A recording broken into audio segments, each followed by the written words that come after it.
Are you ready to prep some ribs? So we have Rib Fest up at the family cabin this weekend on Independence Day. So it's kind of a 2-day process of how I like to prep these. So first we've got our ribs purchased from the local Cub Foods. Of course, you can go wherever you want. Now I've got some baby backs here. You can go spare ribs, a little different, but usually I like to go with baby backs. Now we're going to cut from the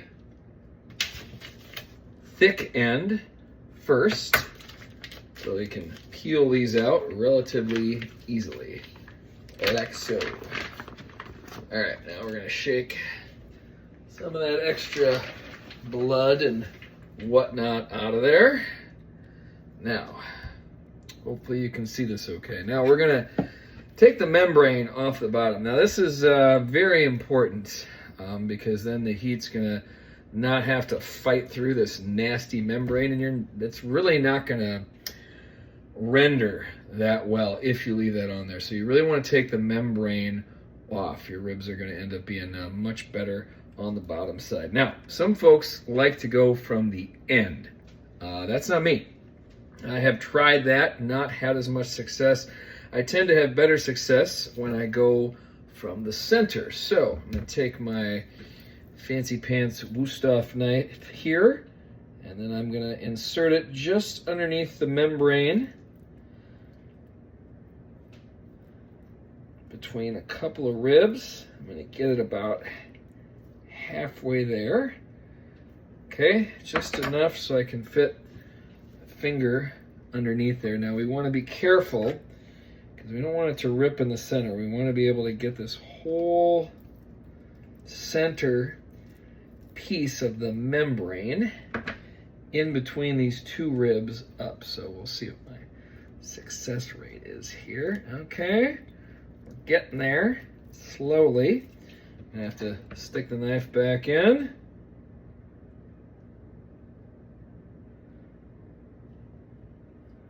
A little bit more.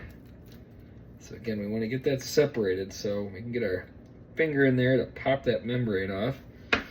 Now let's try it. Okay. Success, maybe. Slowly.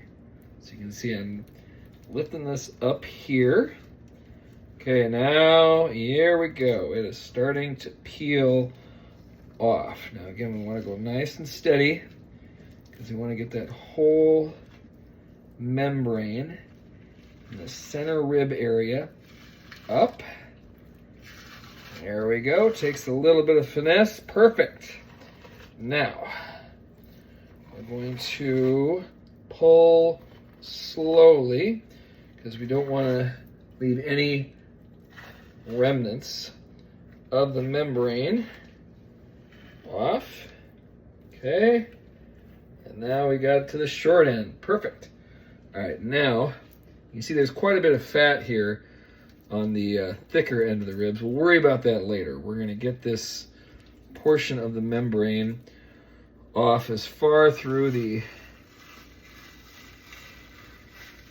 wider end of the ribs as possible. And we want to go nice and slow, nice and steady. Now, again, we've got quite a bit of fat and whatnot we're going to have to trim here, but we'll get the membrane to the edge as far as we can, and that's about it. See how nasty that is? You don't want to be eating that. All right, into the garbage. All right, now we'll shake a little bit more of our blood and so forth off. Now you can see that now the underside of the ribs is much more exposed. It's going to cook up way nicer. Now we do have, as you can see here, quite a bit of fat on this end. So some people are a little bit more liberal with how they trim the fat. I start off with these big chunks. You really don't want those. So we're just going to pull those off the end here. Now I really hate getting rid of some of the meat, but at the same time, again, we just don't want that big chunk of fat here, because even though it does have a little meat on it, it's just not going to render very well. All right, now I've already done the first one. So that's the second one. We got 2 racks that we're going to be rocking here. Now there's some fat still on this thicker end, which again, initially, I'm just gonna essentially peel off with my fingers. Now, for now, I'm gonna leave this on here. Actually, on second thought, we're just gonna, as much as I hate to do it, as again, there's some membrane, there's a little meat, but there's some fat on there. But in order to get these sons of guns to cook the way you want them, sometimes you do have to sacrifice a little bit of meat. Now, if you cook them right, some of that fat's gonna render over time. So you don't have to get like every little piece of fat off there, but certainly the big chunks. Again, some other guys are gonna trim even more fat. We're not going too crazy here and just getting the big stuff. So there's a little piece there. Now the fun thing about this is you don't necessarily need to be an expert. You know, like anything, you do it a few times, you F it up kind of the first time or two, and then you get better at it. But we're not talking about filet mignon here, or a, say, tenderloin beef roast, where if we make some mistakes, that you know, $60 is down the drain. And pork ribs, $4 a pound, so each one of these racks is about $15, so not too terrible. So still got some fat on there, but we're gonna call that, for the most part, other than a couple little pieces here, we're gonna finish with good for now. All right, maybe a couple other ones. So this does sometimes take a little bit longer than we would like, so thanks for hanging with me. And again, we'll for the time being, our video purposes today, we're gonna call that good. So again, you can see this end is pretty clean, short end, wide end. We got most of the excess fat off there, and the rest of that should render pretty well okay. Maybe one more piece. All right, try that. There we go.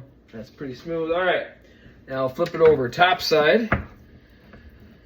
Again, we've got a pretty decent fat cap here. We don't need to get all that off, and again, cooking it low and slow, some of that's gonna render pretty well, but I'm just gonna cut off some of it here. You can see, again, I'm not getting all the fat off. And if you're like me with your ribs, you do like a little bit of fat on there, but they're reasonably fatty to begin with. So we're just gonna take a nice thin little sheet of fat off the fat cap there. Not having to get all of it, just the, you know, the real thick stuff, because we do want our ribs to be mostly meat when we're done with them. So we'll get this last little piece, and maybe one other little piece here. All right, pretty well good to go. Now,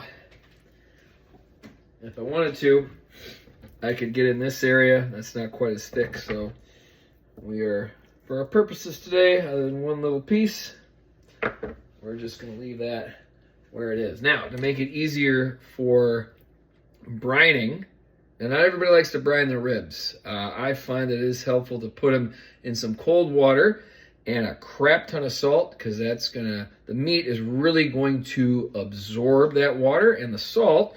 And I generally prefer, you know, coarse ground Celtic sea salt, but your regular table salt's gonna break that meat down just fine as well. Now, if you're kind of a particular like I am, we'll count the number of ribs. So we got 1, 2, 3, 4, 5, 6, 7, 8, 9, 10, 11, 12, 13, 14. So we'll count 1, 2, 3, 4, 5, 6, 7. And we'll go, actually we'll go one more, because, yeah, that's going to be, well, yeah, I want it to be about the same length. So we'll cut just right here. That's going to make it easier to fit in our receptacle for brining. So we will end this one for now.